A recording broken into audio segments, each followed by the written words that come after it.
मध्य प्रदेश में महिलाएं वैक्सीनेशन में पुरुषों से पीछे रह गई हैं। वैक्सीनेशन में 56% हिस्सेदारी पुरुषों की है, 44% महिलाओं की है। महिलाएं वैक्सीन या इंजेक्शन लगवाने में झिझक रही हैं। इस कारण वैक्सीन लगवाने में पुरुष बाजी मार ले गए। यह भी कह सकते हैं कि घर के पुरुष काम के सिलसिले में ज़्यादा बाहर निकलते हैं, इसलिए पहले घर में उन्होंने वैक्सीन लगवाई। मध्य प्रदेश में कुल 3131 वैक्सीनेशन सेंटर पर बीते 3 महीने में 1,12,76,844 लोग वैक्सीन यानी पहला डोज लगवा चुके हैं। इनमें से 62,97,690 पुरुष हैं, जबकि 49,77,081 महिलाएं हैं। इसके अलावा वैक्सीनेशन की दौड़ में 18+ वाले युवा सबसे तेज दौड़ रहे हैं।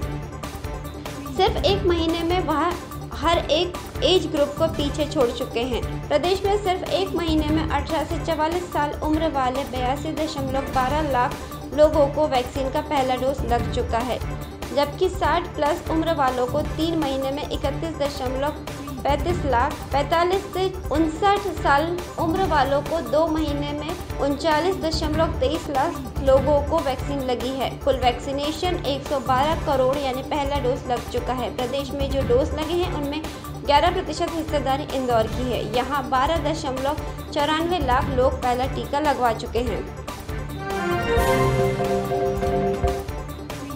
कोरोना की दूसरी लहर क्या बीती, हमारी तैयारियां सुस्त पड़ गईं। जब अस्पतालों में सांसें टूटने लगी तो ताबड़तोड़ जिलों में ऑक्सीजन प्लांट स्वीकृत किए गए। ऐसा लगा जैसे अब किसी की मौत ऑक्सीजन की कमी से नहीं होगी। ऐसे समय में नेता और प्रशासन ने 15-20 दिनों में प्लांट शुरू कर ऑक्सीजन उत्पादन के दावे किए, लेकिन हालत यह है कि कई जिला अस्पतालों में रेत, सीमेंट और ईंटों के स्ट्रक्चर खड़े हो गए हैं, पर महीने बीत गए, मशीनों का पता ही नहीं। तीसरी लहर की आशंका के बीच यह लापरवाही भारी पड़ सकती है। होशंगाबाद में मुख्यमंत्री ने भी पिछले साल घोषणा की थी कि 200 टन का प्लांट बनेगा, वह आज भी नहीं बना, सिर्फ दीवार ही खड़ी है। लेकिन कलेक्टर, विधायक और मंत्री भी फुर्सत में हैं। वे भूलने लगे हैं कि क्या वादे किए थे। ऐसे में सवाल उठता है कि दूसरी लहर की स्थिति देखने के बाद भी अफसर, नेता गंभीर नहीं हुए हैं, तो तीसरी लहर में कितनी भयावह स्थिति हो सकती है। सिविल लाइन थाना परिसर में NSUI के अध्यक्ष ने सरेआम गुंडागर्दी की।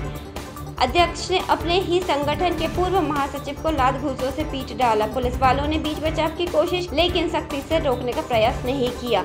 आरोपी अध्यक्ष पुलिस के सामने ही उसे पीटता रहा। वह पुलिस द्वारा किए जा रहे चालान का विरोध गांधीगिरी से करने थाने पहुंचा था। सिविल लाइन पुलिस ने शिकायत पर NSUI अध्यक्ष समेत 3 के खिलाफ FIR दर्ज कर ली है।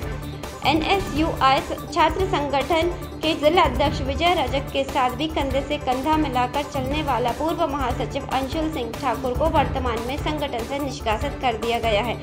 अंशुल को पकड़कर विजय रजक, देवेंद्र काछी और शुभांशु कन्नौजिया सिविल लाइंस थाने पहुंचे। जबलपुर के आखिरी छोर के सिंहपुर गांव के बाद नरसिंहपुर जिले की सीमा प्रारंभ हो जाती है। बेलखेड़ा कस्बे से गांव की दूरी महज 3 किलोमीटर है, लेकिन सड़क मार्ग से जुड़ने में इसे 74 साल लग गए हैं। आज़ादी के बाद पहली बार यहाँ रोड बनी, लेकिन बनते ही टूट गई और पुलिया धंस गई। 5 साल की गारंटी वाली इस रोड को देखकर ग्रामीणों के आंसू निकल आते हैं। कहते हैं कि कमर तक कीचड़ से निकलने का दंश झेले हैं। बीमार को खाट पर 3 किलोमीटर दूर बेलखेड़ा तक ले जाते हैं, तब कोई साधन मिल पाता था। सड़क बनने लगी तो हम खुश थे, लेकिन उन्हें क्या पता था कि बनते ही सड़क टूटने लगेगी। मध्य प्रदेश ग्रामीण विकास प्राधिकरण की ओर से मुख्यमंत्री सड़क योजना के तहत इसका निर्माण हुआ। ठेका मैकल कंस्ट्रक्शन कंपनी को मिला था। इस रोड को ठेका शर्त के अनुसार 25 अक्टूबर 2019 से शुरू होकर 1 साल में बननी थी, ऐसा बोर्ड भी लगा है, लेकिन रोड व पुलिया का निर्माण अप्रैल 2021 तक चला। उज्जैन के सरकारी अस्पताल चरक भवन में लापरवाही सामने आई है। यहाँ SNCU special new born care unit में भर्ती 8 दिन का मासूम वार्मर से जमीन पर पड़ा मिला। बच्चे के सिर पर चोट के निशान हैं। बच्चे को पीलिया होने के चलते वार्ड में भर्ती किया गया था। मामले में कलेक्टर ने जांच के आदेश दिए हैं। सरकारी अस्पताल चरक भवन में 28 मई को रीना रायकवार प्रसूत हुई थी। इसके बाद रीना 4 जून को अस्पताल से छुट्टी दे दी गई। घर पर ही मां ने बच्चे की आंखों में पीलापन देखने की बात कही तो फिर उसे अस्पताल में बच्चे को दिखाने पहुंची। यहां डॉक्टर ने बच्चे को पोलियो होने का अंदेशा जताकर SNCU वार्ड में भर्ती कर लिया। 6 जून को रात 9 बजे बच्चे को दूध पिलाने के लिए अनाउंसमेंट किया गया। इसके बाद बच्चे की मां रीना जब वार्ड पहुंची तो बच्चा वार्मर की जगह नीचे जमीन पर पड़ा मिला। उसने तुरंत बच्चे को उठाया। इसके बाद ड्यूटी पर डॉक्टर और नर्स को सूचना दी।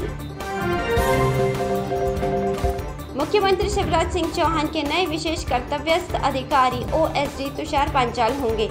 इसके संबंध में सामान्य प्रशासन विभाग ने आदेश जारी कर दिए हैं। तुषार मुंबई के अंधेरी में रहने वाले हैं।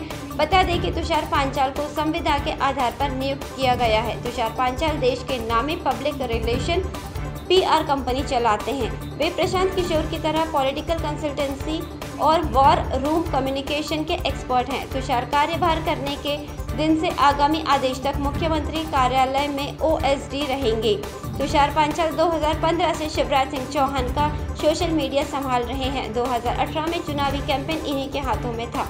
18 महीने कमलनाथ के खिलाफ एग्रेसिव कैंपेन चलाया। CM का ट्विटर से लेकर सोशल मीडिया पर शिवराज की पब्लिसिटी की अहम भूमिका रही है। 2018 के चुनाव से पहले शिवराज की जन दर्शन यात्रा की बागडोर भी तुषार ने ही संभाली थी। सागर जिले में कोरोना वैक्सीन का टोटा है। वैक्सीन खत्म होने से टीकाकरण प्रभावित हुआ है। सुबह 11 बजे तक जिले में वैक्सीन पहुंचने की उम्मीद है, जिसके बाद टीकाकरण फिर से शुरू हो पाएगा। जिला टीकाकरण अधिकारी डॉक्टर RS रोशन ने बताया कि 8000 वैक्सीन थी जो खत्म हो गई है। वैक्सीन सुबह 11 बजे तक सागर पहुंचेगी। वैक्सीन कितनी आएगी इस संबंध में स्थिति स्पष्ट नहीं है। बता दें कि सागर जिले में वैक्सीनेशन किया गया है, लेकिन शाम तक वैक्सीन खत्म हो गई। इस कारण ड्राइव रन वैक्सीन सेंटर्स पर टीकाकरण नहीं हो पाया। इसके पहले रविवार को जिले में 14000 लोगों को टीका लगाया गया था। इस प्रकार जिले में कोरोना संक्रमण रोकने के लिए वैक्सीनेशन की रफ्तार बढ़ाई गई है, लेकिन वैक्सीन की कमी से परेशानी बनी हुई है। भिंड जिले की सीमा से इंटरस्टेट सीमा के लिए संचालित होने वाली बसों पर रोक